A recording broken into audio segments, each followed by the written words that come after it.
I travel a lot to do murals. Difference with this mural is that it's close by to where I live, and this is also an environment I'm much more familiar with. So I wanted to make something that made sense for people that live around here and also people like me. I have spent a lot of time on the lake. I actually have a little boat myself. This is an old boat that we used to ride around on in the Detroit River in Lake St. Clair. It's not as nice as it looks in this painting. It was pretty temperamental, but it got us out on the water. When I made the concept for this mural, I'm trying to leave some room for some kind of story in there, but I also don't want to have everything spelled out exactly. So yeah, it's a familiar scene of people on a boat, but there's also some other things in there that are going on that make it a little more strange or leave some room for some mysticism. There's 2 birthday cakes in the painting. I have some ideas about what that means or why people are on a boat celebrating a birthday maybe, or celebrating 2 birthdays, but I want to leave that up to people to figure out.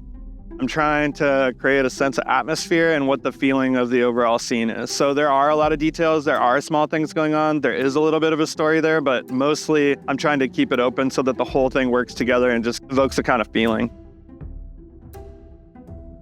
I have been going to the DIA for a long time, and also it's something amazing because for me, being a Detroit resident, I can go there whenever I want.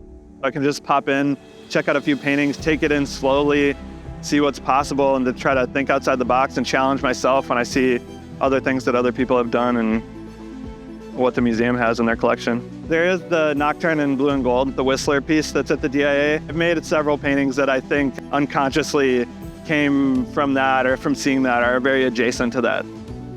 I think you can see elements of classical painting like that in these murals, and I think the difference is really taking that kind of classical style of painting and transferring it into a mural or outside and just totally recontextualizing it is really an interesting way to see what happens when you just take one thing, put it somewhere else, and kind of mishmash things together. It's